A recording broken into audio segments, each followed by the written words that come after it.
마태복음 11장.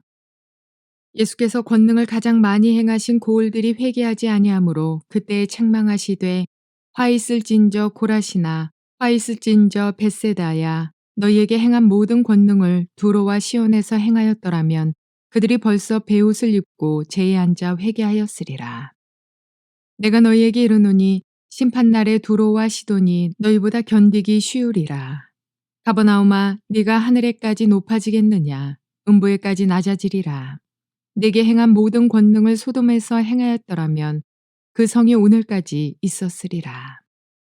내가 너희에게 이르노니 심판날에 소돔 땅이 너보다 견디기 쉬우리라 하시니라. 그때에 예수께서 대답하여 이르시되 천지의 주제이신 아버지여 이것을 지혜롭고 슬기 있는 자들에게는 숨기시고 어린아이들에게는 나타내심을 감사하나이다. 옳소이다. 이렇게 된 것이 아버지의 뜻이니이다. 내 아버지께서 모든 것을 내게 주셨으니 아버지 외에는 아들을 아는 자가 없고 아들과 또 아들의 소원대로 계시를 받는 자 외에는 아버지를 아는 자가 없느니라. 수고하고 무거운 짐진 자들아 다 내게로 오라. 내가 너희를 쉬게 하리라. 나는 마음이 온유하고 겸손하니 나의 멍에를 메고 내게 배우라. 그리하면 너희 마음이 쉼을 얻으리니 이는 내 멍에는 쉽고 내 짐은 가벼움이라 하시니라. 자, 오늘은 마태복음 11장 20절부터 30절까지의 말씀을 통해서 주님의 음성을 들을 수 있기를 바랍니다. 분위기상으로 오늘 본문의 내용은 사실은 지난 시간에 보았던 1절부터 19절까지 말씀의 연장이라고 볼 수 있습니다. 지난 시간에 주님이 우리에게 말씀하신 것은 사람들이 회개해야 될 때 회개하지 않고 기뻐해야 될 때 기뻐하지 못한다. 왜냐하면 그 이유는 하나님께서 지금 행하시는 일을 모르기 때문이다. 영적 무관심과 영적인 무지 때문에 일어나는 일들을 주님이 강력하게 경고하고 지적했습니다.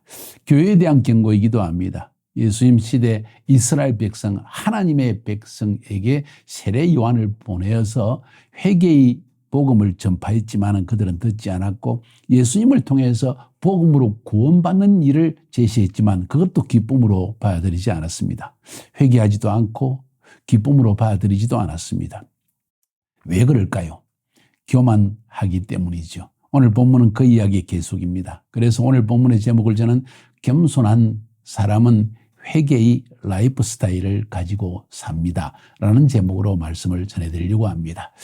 인생의 처음부터 끝까지 겸손한 삶을 사는 사람 참 쉽지 않습니다. 특별히 목회자 혹은 사회에서 경제적으로 정치적으로 문화적으로 높은 지위에 있는 지도자 지위에 있는 사람에게 회개의 라이프 스타일을 찾는다는 것은 참 어렵습니다. 그런데 중요한 것은 이런 지도자들, 종교 지도자, 경제 지도자, 정치 지도자, 문화적인 지도자 이런 사람들은 그 사회 전체의 분위기를 형성하는데 그 세대 전체가 겸손하지 않은 라이프 스타일을 가지게 된다는 것입니다. 그 사실 때문에 하나님께서 도시 전체, 사회 전체 공동체, 민족 전체에 대한 심판을 주실 때가 있다는 것을 기억할 필요가 있습니다.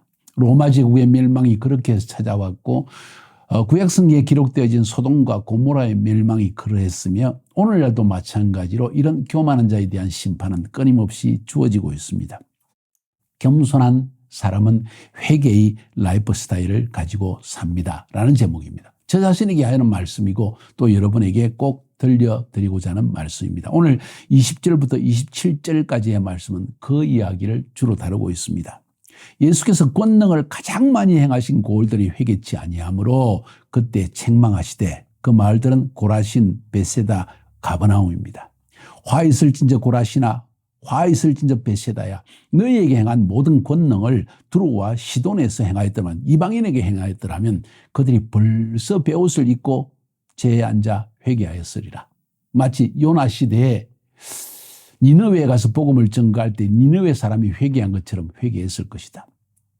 내가 너희에게 이르노니 심판날에 두로와 시돈이 너희보다 견디기 쉬울 것이다. 그 정도로 하나님은 아주 진노하신다. 왜? 하나님을 아는 백성들이 회개하지 않기 때문입니다. 이유는 지난 시간에 말씀드린 것처럼 영적 무감각, 영적 무관심 때문이라는 거죠. 울어야 할 때 울지 않고 웃어야 할 때 웃지 않습니다. 왜냐하면 하나님이 세례 요한과 같은 사역자를 보내어서 그들의 심령을 깨우치려고 해도 전혀 듣지 않으려고 하기 때문입니다.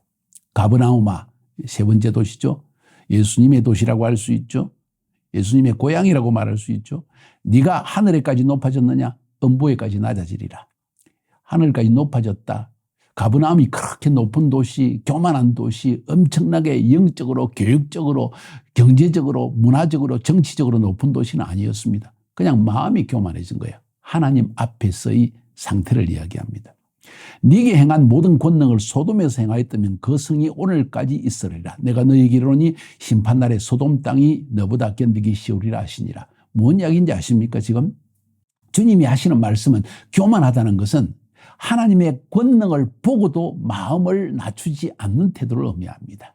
우리 하나님의 놀라운 치유의 기적, 살아계신 하나님을 경험한 것, 이런 수많은 체험들을 했지 않았습니까? 한국 사회를 쳐다보면요. 하나님께서 우리 한국 사회에 긍휼을 베푸신 것 이루 말로 표현할 수 없습니다. 한강의 기적이라고 합니다.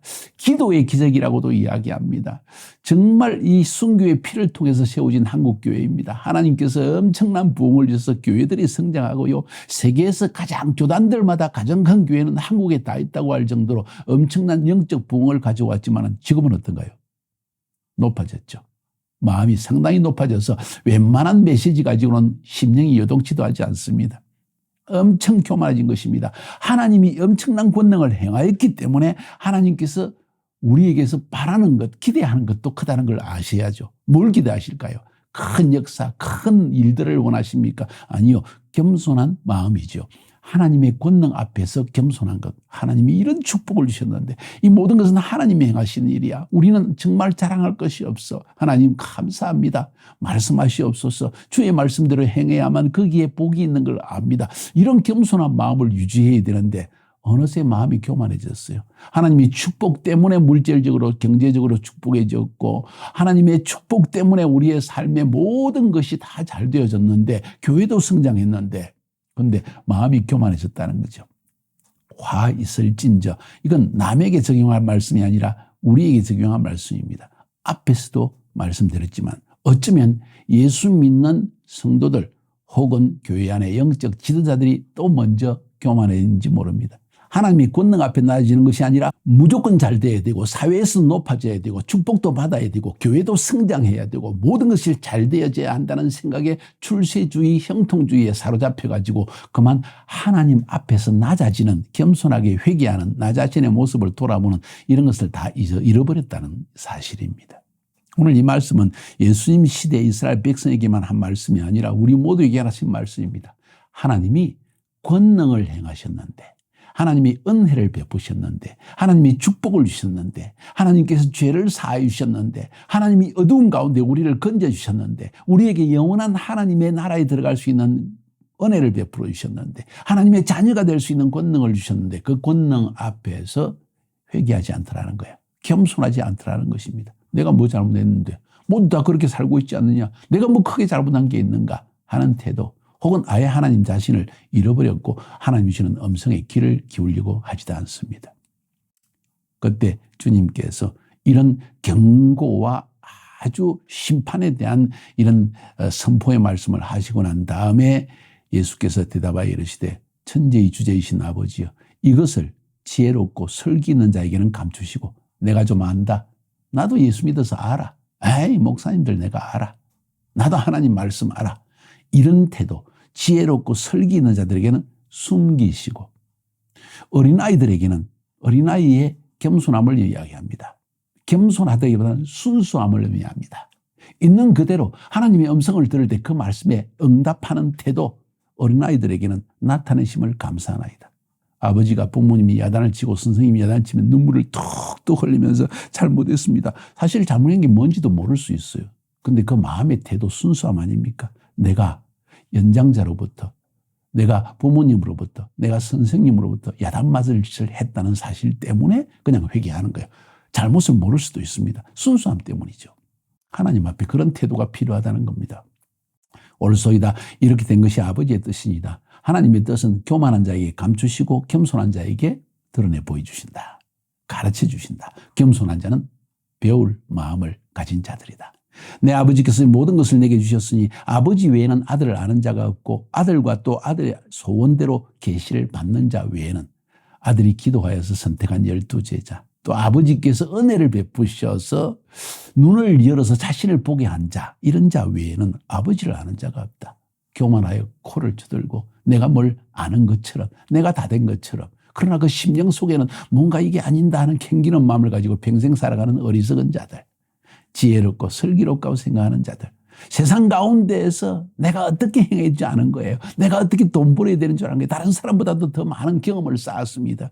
다른 사람보다 좀 더 빨리빨리 움직여서 돈을 벌고 높은 집에 올라갔습니다. 지혜롭고 슬기로운 거죠. 그런데 그 마음에 하나님 앞에서 이 겸손함이 없다는 것입니다.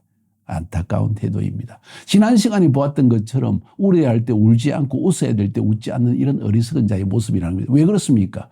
하나님의 음성이 들리지 않는 거예요. 왜 그렇습니까? 왜 하나님의 음성이 안 들립니까? 교만한 거죠. 내가 안다는 거죠. 내가 지혜로운 거죠. 내가 슬기로운 거죠. 이런 말씀을 지금 하고 있는 것입니다. 그래서 저는 제목을 겸손한 사람은 회개의 라이프 스타일을 가지고 산다고 말씀하는 거예요. 마지막으로 주님 말씀하십니다. 수고하고 무거운 짐진 자들아 다 내게로 오라. 내가 너희를 쉬게 하리라. 뭔 이야기입니까? 무슨 짐을 그렇게 지었습니까? 예수님 시대에는 유대인들은 유다이즘 안에서 율법이 요구하는 모세의 율법이 요구하는 율법의 짐을 613개의 율법 그 이상의 수많은 율법들을 지키려고 이걸 지켜야만 하나님이 복을 주신다. 이걸 지켜야만 하나님이 구원을 주신다. 이런 생각을 가졌던 거죠. 맞습니다. 율법을 지키는 자는 순종하는 자는 말씀대로 행하는 자는 복을 받고 지키지 않는 자는 저주를 받으리라 했으니까 그 말씀대로 그 마음을 그냥 지키기 위해서 율법에 수고하고 무거운 짐을 지고 살아갑니다. 그것뿐입니까? 아니요. 세상의 짐도 얼마나 큰지 모릅니다. 예수 믿는다고는 하는데 하나님의 백성이긴 한데 이스라엘 택한 백성이긴 한데 세상 가운데 살기 때문에 세상 사람들보다 잘 돼야 되고 머리가 돼야 되고 꼬리가 돼서는 안 되고 돈도 벌어야 되고 정말 이런 것들 때문에 세상의 짐, 모든 세상 사람들이 짊어지는 짐을 자기도 짊어지고 사는 거예요. 세상에서의 경쟁의 짐입니다. 먹고 살아야 된다는 염려의 짐입니다. 이런 짐 때문에 두려워하는 이들에게 주님이 말씀하시는 거예요. 율법의 짐 그만 지고 복음의 짐을 지고 사는 것이 어떻겠니? 세상의 짐은 그만 지고 믿음의 삶을 배우는 것이 어떻겠니? 나에게서 배우고 나의 짐을 지고 나를 따르면은 너희들이 쉼을 얻을 것인데 하는 이야기를 지금 들려주고 있는 것입니다. 나는 마음이 온유하고 겸손하니 나의 멍에를 메고 내게 배우라. 그리하면 너희 마음이 쉼을 얻으리니 이는 내 멍에는 쉽고 내 짐은 가벼움이라. 겸손하면 내 멍에를 메고 내 짐을 지고 나를 따를 수 있다. 따른다는 것은 배운다는 것입니다. 배울 마음이 있다는 것입니다. 마음이 온유하고 겸손한 자. 쉽게 막 그냥 화를 내거나 왜 그러냐 하고 내 주장을 드러내거나 이런 것이 아니라 온유합니다. 다투지 않습니다. 아, 그래요? 그럴 수 있겠네요. 겸손합니다. 자신의 의견을 주장하지 않습니다. 그러나 모든 것을 새겨듣습니다. 겸손하기 때문에 듣는 것이 많고 듣는 것이 많기 때문에 얻는 것이 많고 내 주장을 하지 않기 때문에 배우는 것이 많습니다. 그 가운데에서 내 자신의 모습을 바라보고 회개함으로 마음이 겸손해지고 겸손하기 때문에 주님이 주시는 위로를 받게 되어지고 우리의 삶은 하나님의 인도하심을 쉽게 받을 수 있는 주님의 성품을 닮아가는 삶을 살 수 있다는 것입니다. 이야, 너무 중요한 말씀 아닙니까? 우리 사회의 모습, 우리 가정의 모습, 우리 친구들, 우리 세대의 모습 어떠합니까? 회개가 없는 교만한 삶입니다. 자기가 지혜롭습니다.